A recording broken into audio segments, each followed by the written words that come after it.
तवांग में चीनी सैनिकों को खदेड़ने के बाद भारतीय सेना पूरे इलाके में चौकसी बरत रही है और इसी बीच किसी भी खतरे से निपटने के लिए हर तरह की तैयारियां भी भारतीय सेना ने कर ली हैं। पिछले 24 घंटे में भारत ने चीन की टेंशन बढ़ाने वाले 2 बड़े काम किए हैं। भारत ने अग्नि 5 के नाइट ट्रायल का सफल परीक्षण कर लिया है और ओडिशा के व्हीलर द्वीप से गुरुवार शाम को इस परीक्षण को सफलतापूर्वक अंजाम दिया गया। पहली बार इस मिसाइल को इसकी पूरी कैपेसिटी के साथ 5500 किलोमीटर दूर टारगेट का सफलतापूर्वक दागा गया है। तो 1500 किलो न्यूक्लियर हथियार की क्षमता वाली इस मिसाइल ने अपने टारगेट को ध्वस्त कर दिया। तो वहीं गुरुवार को फ्रांस से आखिरी राफेल विमान भी भारत पहुंच चुका है। फ्रांस के साथ हुई डील के आखिरी 36वें विमान ने गुरुवार को भारत की जमीन पर लैंडिंग की। राफेल स्क्वाड्रन के पश्चिम बंगाल का हाशिमारा में तैनात किया गया, जहां एयरफोर्स की एक्सरसाइज का आज दूसरा दिन है। 2, 3, 4,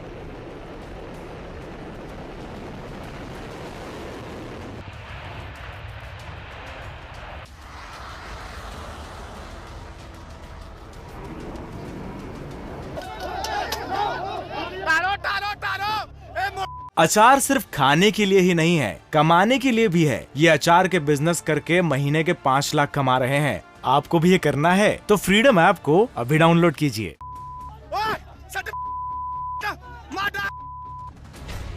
ईस्टर्न सेक्टर में एक्शन में एयरफोर्स।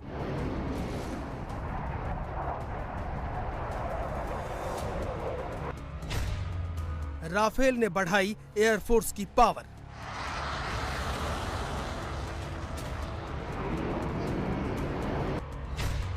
भीषण प्रहार के लिए तैयार अग्नि।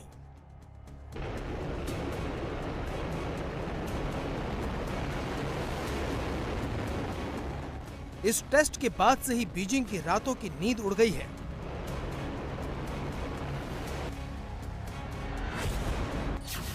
चीन को डर है कि अग्नि 5 की जद में पूरा चीन आ जाएगा। ऐसे समय में जब तवांग में झड़प को लेकर दोनों तरफ टेंशन है, तब अग्नि 5 मिसाइल का सफल परीक्षण बताता है कि अब चीन को कोई भी दुस्साहस करने से पहले 10 बार सोचना होगा। अग्नि मिसाइल की रेंज आपको अपने स्क्रीन पर दिख रही है। ये साफ समझा जा सकता है कि दुश्मन इससे खौफ क्यों खाते हैं। 2, 3, 4, भारत ने गुरुवार को अग्नि 5 मिसाइल का नाइट ट्रायल किया, जो पूरी तरह कामयाब रहा। पहली बार मिसाइल को इसकी पूरी रेंज में दागा गया, यानी इसने टारगेट को 5500 किलोमीटर दूर जाकर ध्वस्त कर दिया। इस मिसाइल को डीआरडीओ और भारत डायनेमिक्स लिमिटेड ने संयुक्त रूप से मिलकर बनाया है। अग्नि 5 मिसाइल का वजन 50,000 किलोग्राम है और ये 17.5 मीटर लंबी है। इसका व्यास 2 मीटर यानी 6.7 फीट है। इसके हेड पर 1500 किलोग्राम वजन का परमाणु हथियार लगाया जा सकता है। इस मिसाइल में 3 स्टेज के रॉकेट बूस्टर हैं, जो सॉलिड फ्यूल से उड़ते हैं। इसकी गति साउंड की स्पीड से 24 गुना ज्यादा है, यानी ये मिसाइल 1 सेकंड में 8.16 किलोमीटर की दूरी तय करती है।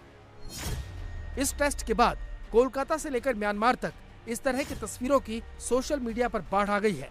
ये दावा किया जाने लगा कि ये अग्नि मिसाइल की तस्वीरें हैं। आसमान में इन चमकती रोशनी की तस्वीरों को अग्नि मिसाइल के नाम से ट्रेंड करवाया जाने लगा। जाहिर है ये भी चीन के लिए एक बड़ी दहशत की वजह बन गया होगा। मिसाइल टेस्ट से पहले चीन के लिए एक और बड़ी टेंशन आई और वो था आसमान में गरजता राफेल। गुरुवार को भारतीय वायुसेना के बेड़े में एक और राफेल विमान शामिल हो गया।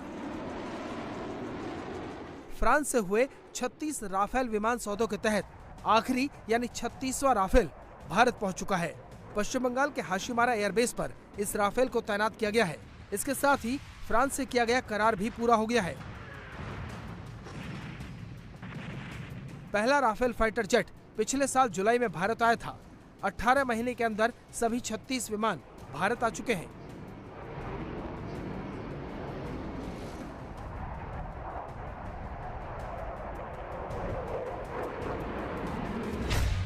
ईस्टर्न कमांड में इंडियन एयरफोर्स युद्धाभ्यास कर रही है। 50 से ज्यादा फाइटर जेट और हेलीकॉप्टर आसमान में मैन्यूवरिंग कर रहे हैं, जिसकी गूंज चीन के शिगास्ते एयरपोर्ट तक सुनाई दे रही है, जहां चीन के फाइटर जेट खड़े हैं। चीन की सीमा के पास वायुसेना का ये युद्धाभ्यास आज भी है।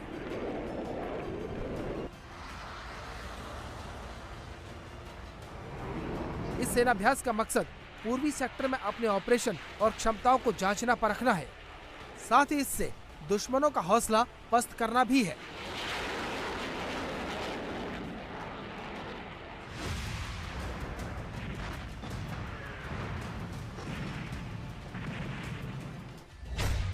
ये युद्धाभ्यास ईस्टर्न कमांड में हो रहा है, मतलब तेजपुर, चाबुआ, जोरहाट, हाशिमारा, गुवाहाटी और मोहनबाड़ी एयरबेस में वायुसेना अपनी तैयारियों को मुकम्मल कर रही है। नॉर्थ ईस्ट से सटे चीन, बांग्लादेश और म्यांमार की सीमाओं की निगरानी पूर्वी कमांड ही करती है।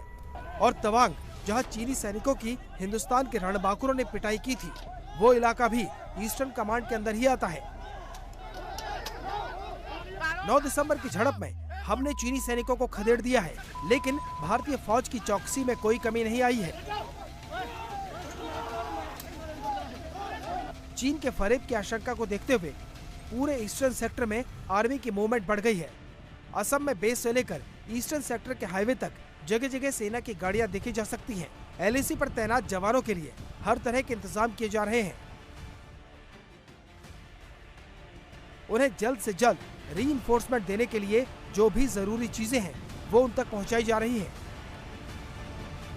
नीचे आपको सारे के सारे आर्मी कॉन्वॉय नजर आ रही है। ये धीरे धीरे ऊपर की ओर डिप्लॉय होता हुआ जा रहा है और जितनी मुझे सूत्रों से खबर मिली है कि यहाँ पर डिप्लॉयमेंट धीरे धीरे रखा गया है ताकि जरूरत पड़े तो आगे इन्फोर्समेंट भेजा जा सके।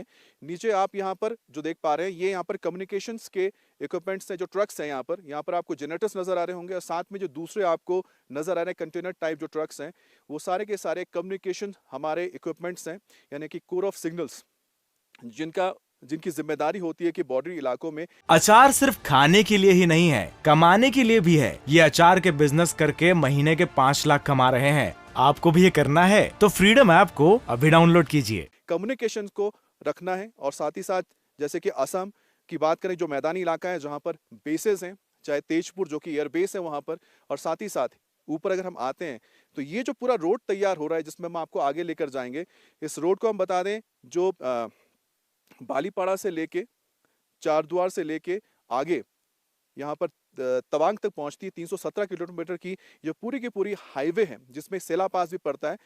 ये जो पूरा रोड है ये कनेक्ट करता है तवांग सेक्टर को सीधे यहाँ पर मैदानी इलाके से तेजपुर के साथ। और ये पूरी सड़क है इसको और बेटर किया जा रहा है। और जो इक्विपमेंट्स आप देख रहे हैं आगे पहुंचेगा तो आप समझ सकते हैं कि इस पूरे इलाके में जो कम्युनिकेशंस को बहाल रखना बहुत जरूरी है, क्योंकि कम्युनिकेशंस के जरिए ही 9 तारीख को बहुत जल्दी जो रेनफोर्समेंट था, यानी कि जो हमारी फोर्सेस थी वो पहुंच गई थी और उसने खदेड़ दिया था वहां पर मौजूद जो चीनी सेना मौजूद थी। जैसे जैसे सर्दी बढ़ रही है वैसे वैसे चुनौतियां और कड़ी होती जा रही है, लेकिन सरहद की हिफाजत में खड़े सिपाही हर चुनौती से मुकाबला करने के लिए तैयार है और उनके साथ तैयार है पूरा मुल्क। इंडिया टीवी हर वक्त हर जगह डाउनलोड करने के लिए सर्च करें India TV news Google play store या ऐप स्टोर पर।